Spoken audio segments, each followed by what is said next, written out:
Hi, my name is Mervyn Dinnen, and I'm coming to you live from the expo floor at Unleash in Las Vegas. I'm on the booth of PeopleInsight by HireRoad, and I'm delighted to now be talking to Heidi Barnett. I was going to say of ApplicantPro, but now of iSolved. So that's my first question. Firstly, introduce yourself. And secondly, you know what my question will be, but we'll come to it in a minute. Yes, thank you so much, Mervyn, for having me. I'm so excited to be here. Yes, introduce myself. I am Heidi Barnett. I think my official title right now is President of iSolved Talent Acquisition for iSolved. Prior to that we just had a rebrand and integration of our ApplicantPro business.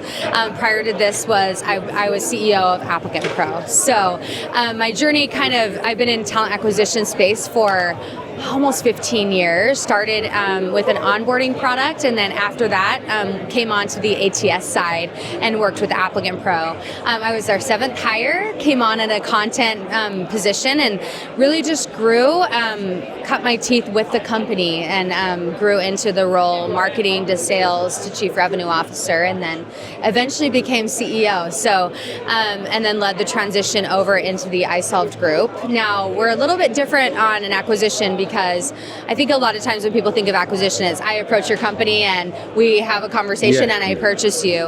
And that's different than what we've done. We've been partners for over a decade, and iSolved has had a strategic ownership piece in ApplicantPro. And so it made sense just recently to combine the companies and to bring ApplicantPro under fully integrated under the iSolved umbrella. So our technology on the iSolved side, when you're talking about talent acquisition or the ATS, has been our software, and now we've got the expanded services that were on the ApplicantPro side now fully integrated into iSolved. So it's been a journey for sure, but I do love the talent acquisition space. My background's in marketing, and I think there's a lot of crossover in marketing principles to talent principles, especially when we're talking about recruiting talent. So I'm sure that will come through in our story and our conversation today. I'm sure it will.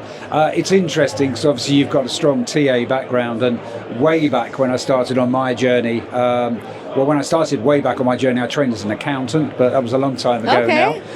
But I was, I suppose, what I would say in the UK, an agency recruiter. So I was a recruiter for different kind of recruitment agencies. And I was dealing with kind of a lot of HR and marketing people, which is how I then morphed into kind of an HR analyst. So it's interesting because I spent a lot of time in the same market. I suppose the first thing I would say is, given the way that so much is changing at the moment, that it probably makes great sense to merge your businesses. What was the real driver behind it for you? Yeah, this is a really good question. From my perspective, we really started to see more of a consolidation in the market. We had customers who'd been with us for a long time who loved what we did, and we were providing services for them, who then were, left to go to a larger all-in-one system. And on the way out the door, they were like, "We love what you guys do, but this decision was made outside of us." And so we started to see more of a consolidation where standalone ATSs were partnering up with, a payroll company or other consolidation within the market, and so it felt as though we were standing alone and on an island. And so it started to become more a business decision, but then also, how do you start to make talent more of a strategic initiative that aligns with business processes? And it made more sense to tie that onto the payroll side and bring it in more holistically into that full HCM, HRS experience. So I guess it would be both of those things. And would you say the move was fairly seamless, or were there kind of one or two obstacles along the way? Yeah, I wish I could say it was perfectly seamless, but it was because we had worked together for so long that it was very seamless in a lot of ways. I think brand is always a tricky part of merging and how you portray in the market, but as far as software, technology teams, marketing teams, things like that, we'd been working together for a long time, and so I think our customers are just seeing a more enhanced experience from a software perspective, but it has been a fairly smooth transition and one that's been really enjoyable. Okay. And your background is also in marketing, so Yes. you were obviously able to present it in the right way. Yes, it's been easy to talk about, and I think I had a lot of confidence knowing that we'd work together. It wasn't that we had just been introduced and then had to go out into the media and say, look, we did this thing, but we'd work together, and I had a deep relationship with the iSolved executive team in particular, a lot of trust there, and seeing them do things like we just announced a few new AI features, and there's a lot of investment that's coming our way from a talent side, and so you see that them leaning into the talent initiative, which again makes it easier to talk about, and also to know that the things that we built are being taken care of on the other side. Okay. It's probably, we're having this conversation at a time when talent is very much, I won't say under the microscope, but top of mind with a lot of the conversations I'm having around at this expo, in terms of a number of areas, in terms of AI, in terms of generations, future availability of talent, how we're going to get work done in the future. Will talent acquisition continue to exist in its current form, or will it be something else? So there's a lot. It's quite, I would say, an exciting time to be in TA. But I mean, if we discuss, I suppose, one or two of those. Firstly, how do you see the TA market at the moment? We'll look ahead soon, but I mean, at the moment, where do you think it is? Are we servicing people, supporting people in the right way? Is it still difficult for companies to attract the people they need? Yeah. I think in a word I would describe it as tumultuous. I think that there are so many different factors. If you look at AI coming in disruptive, a lot of it is noisy, right? Around what should we be doing, what should we not be doing. We're seeing more candidate flow than ever before coming in, but it's more unqualified, right? We're not getting, like, people have an abundance of candidates, but they're not qualified. There's certain areas that struggle to get any candidate flow, right? They look at our like a lot of our restaurants, hospitality, they're still struggling to get any talent. And so I think that there is almost like a perfect storm of those things happening. I think that there's, in the U.S. market, we have a bunch of our government workers coming back to the private sector. So there's that. We have a bunch of our baby boomers who are retiring and closing their businesses. And so I think that there are a lot of different factors that are coming into play. Again, this is an exciting time for us, but also a lot of people, I think, practitioners in particular, are just like, I don't know what to do next. What's coming at me next? Another piece that I'm seeing is smaller teams. You know, we had impending recession or things that were sitting there with uncertainty around the economy, and so teams got smaller, and we never went back to it. And so they're smaller teams, and people are being asked or demanded to do more than they've ever done before. And so I think it's, again, the perfect storm. There's a lot happening. I think that what we'll start to see, though, is clarity, and with that clarity will come quite a bit of momentum, you know, because there has been a lot of uncertainty. But that's where I feel like things are right now. When I talk to practitioners, they don't quite know what to do and are looking for help. And so that's the overall feeling. Is that what you're feeling? Is that what you're hearing? I think so. It's interesting because I suppose I've got a perspective from UK, Europe. Sure. And you said just now about baby boomers retiring, but there's quite a lot of narrative at the moment around the fact that in a lot of cases they're not. So there was a piece recently, the Financial Times in Europe interviewed a number of people who are now almost 80 or in their 80s who are still working, not full-time, but pretty much, you know, 3/4 time. And it's kind of, why would we give up? We enjoy it too much. So you've got, quite a bit of my research recently has been around the different generations in the workplace, and this is very much felt with Gen X. There's been a bit about that you know, the roles they would step up into are still there because people are working on beyond what we used to call the retirement age. And I mean, is that something, maybe, as I say, maybe that's a bit more Europe-based, but is that something you think could be happening here? I would say that it would be happening in particular industries. I think that what I'm seeing in certain circles is people are retiring or stepping away from their business to start something else or to begin again almost, and so there isn't a full exit. We also have on the younger side the entry when you talk about generations coming in and they're not entering the workforce like they used to. When I turned 16 or 15, I went and got my first job and I worked in a restaurant and I did the things I needed to do. And now we have more of our younger generation who are holding and then they're doing gig work. Yeah. Right? And so they're not entering a traditional sense of into the job market. So it's interesting, again, on those, restaurants, hospitality, some of those are struggling because we just don't have talent entering. And so, it's interesting. You have both sides where, you've got those older generations maybe hanging on a little bit longer than was actually planned. There was that mass exodus we were all expecting to leave. Yeah. But anyways, we've got the younger side too, where they're not quite entering in the traditional sense that we had expected. Yes, and well, sometimes it seems the job openings aren't quite the way they used to be, right. Training programs, apprenticeships and things.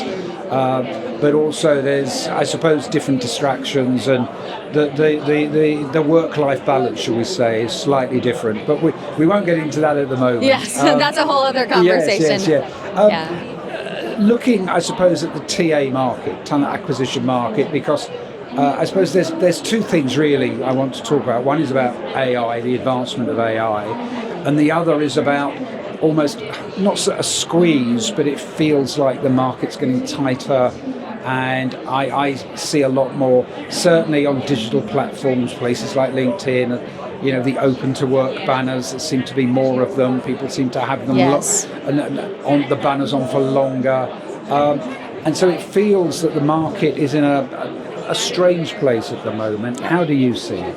I am feeling the same thing, right? I heard the average is around 6 to 12 months, especially in the marketing world. People are staying on with their open to work banners on longer than they did before, and they're actively searching, right? And so I think that there is a level of frustration from a job seeker perspective, but companies, I think, are holding also. They're taking longer to hire, they're being more selective, there's more candidates coming in, and so it's making them to be, take longer to fill those roles.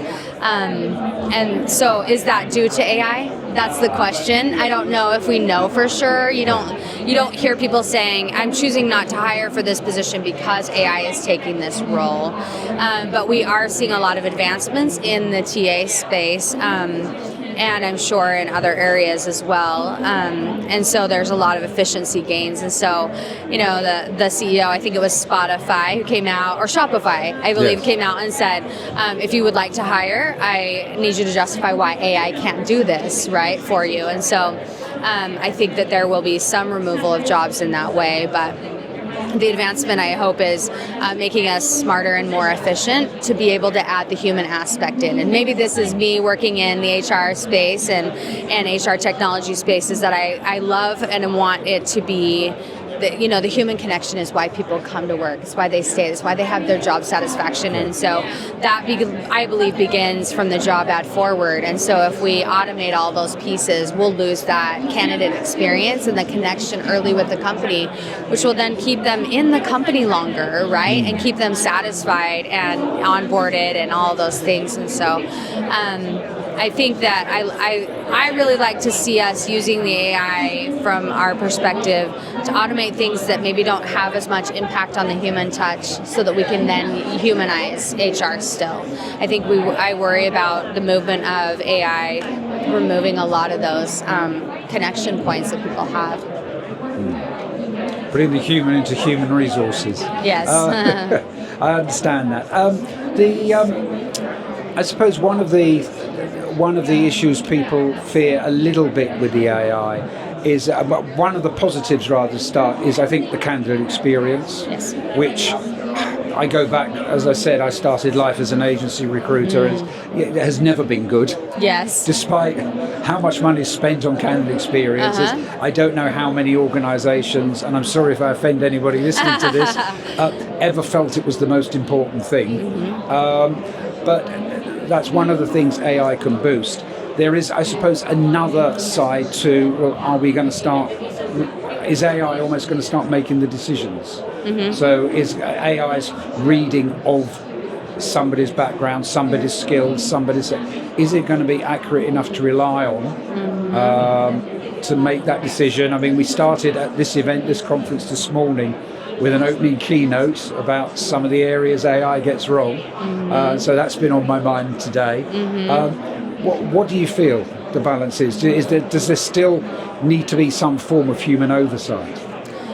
Yes, for now. I think there may be some pieces that we could potentially automate. We were talking about one of the features we have is a candidate matching feature, and it takes the different information that we receive from our applicants, and it basically sorts them and gives us a score, a candidate score. So it would match you to the job ad versus their resume, for example, and give you a score. And we have customers who love it, and it's perfect, and it's saving them so much time. There is a human element and oversight. They're not auto-disqualifying or anything that happens from a human side. But then there are companies who are like, this doesn't work for me at all, right? And so I think that there's definitely a need for human interaction and human touch as of now, and while we're training the AI. I think that, I don't know, this might be old school for me. I think that there's always, I like the humans making the decisions, right? I like AI recommending those decisions to me, and then the humans making those decisions, because then you have a chance to be able to really speak to it. But I mean, I had a conversation a little bit earlier about how your traditional recruiter will go away. It will all go through an AI agent, and maybe that will happen, you know, but as of right now, I think that we're not there yet, and I think that AI can be biased itself, right? That's maybe one of the challenges they talked about this morning, is that the AI can have a bias towards something, especially if we're training it in that way. And so I think it maybe has a chance to be more neutral than a human, because we have emotions and that are living and breathing. But I do believe that advancements that have been made just in the past 6 months are mind-blowing in the talent acquisition space, and in other areas as well. But in talent acquisition, just the advancements that have been made. So it'll be interesting to see what happens in 6 months, another additional 6 months, and what that looks like. But what do you think? Do you think that traditional recruiters go away? Well, firstly, I think, as you were talking, I was thinking to myself, AI with human oversight, not human with AI oversight. Yes. Yeah, it's almost switched, right? Yes, do I think recruiters will go away? I think that the role will probably change. There have been many times during my career in TA, recruitment, HR, where it's kind of, we don't need recruiters anymore. You go through periods of the economic cycle where, you go, not in recession, but I mean, it's kind of like people are laying off, they're not hiring. And so there's always been recruiters get laid off, and then suddenly there's a boom. We need people, we need to get recruiters in. So I think the role of a recruiter or a TA professional now is always subject to that a bit. And that's why it's so important that TA people bring the humanity, that it's the human side. But I think we will now have is greater insight into the real skills depth. The actual, the skills we can see, and almost the hidden skills that people have that you don't really see, you don't normally look for, to get maybe a more complete picture of the person and what the person's capabilities are. But again, if I think back to my days as a recruiter, some of the most successful placements were people that at the beginning you would not have put together. I remember sending people to clients and saying, I'm not sure I like this person, I'd like you to meet them, but I'm not really sure if it's what you're looking for. And they get on like a house on fire. and we used to send, this is exactly the person you're looking for, and 3 interviews later, no, just didn't gel with anybody. Yes. So that part of it, I don't know as yet, because AI is still in its relatively infancy, shall we say. How it will oversee that, or how it will cope with that, and that's why I still feel there needs to be that human oversight. Yes. But I mean, for a business like iSolved, which is obviously large and does a lot of things, what's your take, I suppose, on the future of TA professionals? This is a great question. What's the future of TA professionals? I believe that there will still be a place for it, but if I can make them more efficient than ever before on doing the things that can be automated more quickly and surface to them for the key decision making, I feel like I've done my job, right? I want to make them more efficient to be able to do the things that they need to more rapidly and with more confidence, right? To be able to understand how the sausage is made, so that then they can speak to that from a business perspective. It's interesting when you say that this isn't the first time that recruiters have been in question of like, will this continue? It's definitely true. We've gone through swings of that of, we don't need them, and then we're desperate for them, and then we don't need them. And so, I think that from my perspective, if I can help them to be more efficient in their role and also to be able to surface with confidence for that key decision making on their side, we really have done their job. Yeah. And you talked about, sending the right person forward, or sending someone forward who maybe doesn't match, but you have that instinct. We don't have that, at least now, from an AI perspective. Maybe we'll be able to manufacture our instinct through training of the agents or the AI. But as of right now, that intuition needs to stay with us in order for us to be able to make those decisions. So I don't think recruiters go away. I wonder if maybe some of the entry-level roles where they're doing a lot of that, I just screen candidates all day long, those will become more efficient, allowing our recruiters to do more with less. Yes, a lot of entry-level. I suppose it comes back to something we touched on briefly earlier with kind of training, apprenticeships. I suppose one of the big questions is about that training, bringing people into the workforce, how people acquire skills and knowledge was when they leave education to come into the workplace.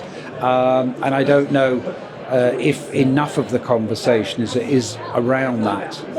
Certainly some of the sessions I see at conferences like the one we're at here is not really talking about entry level, which again, the research I do around kind of Gen Z, Gen Z, and the next generation, Alpha Gen, is where are they going to get the skills and knowledge from? Where are they going to, how are they going to kind of be brought into the workplace? Will they need to be brought into the workplace? Yes. Will we have that world of pure leisure or something with the AI doing everything? No, it's really true. And I actually sit on the College of Business board for a university in my home, and that's one of the things they're talking about, is that students don't read anymore. And so how is education addressing their need to learn without, providing a textbook for them? And so I saw a full textbook that was all video run.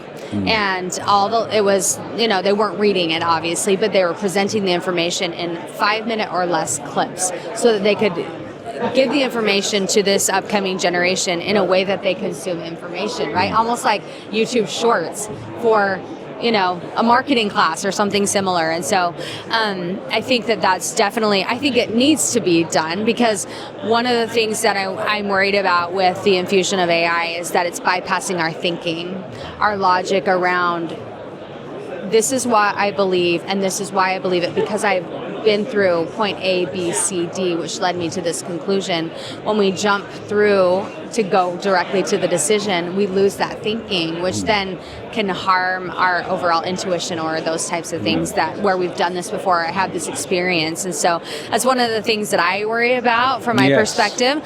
But I think that we do need to, and there's a lot of professors and teachers that are trying to create and manufacture experiences that will force their thinking, which then they can plug into, and rather than shunning and saying, you may not use AI, they're saying, I need you to craft this, which would lead to this, which will then create this outcome.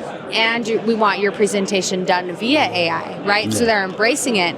But how do you manufacture the thinking or the experience that will allow for them to think it? So I think that they're going to struggle coming into a traditional workforce, but does the workplace change enough to adapt to them? That's what I think. There's a lot of, the younger generation is lazy. They don't work, which actually isn't true. They work different than we do. And I would say we work differently than our grandparents, and so there's a lot to think about and unpack here, but those are some of my thoughts around that. Yeah, no, it's a great point you make. I do, as listeners to this interview might know, I do take part in a weekly podcast where I talk about the world of work with a Gen Z, Gen Z world of work influencer.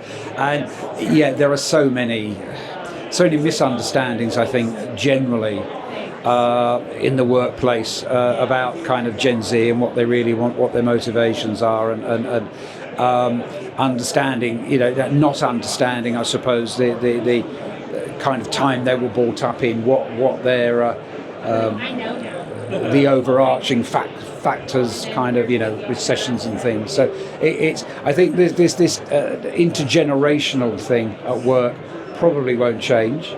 I think actually when you were talking there, it made me think back to my early days in a professional services firm. I think I said earlier I trained as an accountant, and I might get a call from a manager or a partner even, who might say, "Look, I've got a call with iSolved. They want to talk to me. Do you know what it's about? Can you bring up the iSolved files and let's see." And kind of, I'd be going through them and say, well, it might be this, it might be that. And that's the kind of thing that kind of, I was just thinking to myself, that's not needed anymore. Yeah. Because it just says they'll just say to their agent, iSolved want to talk to me. What's happening on the iSolved account?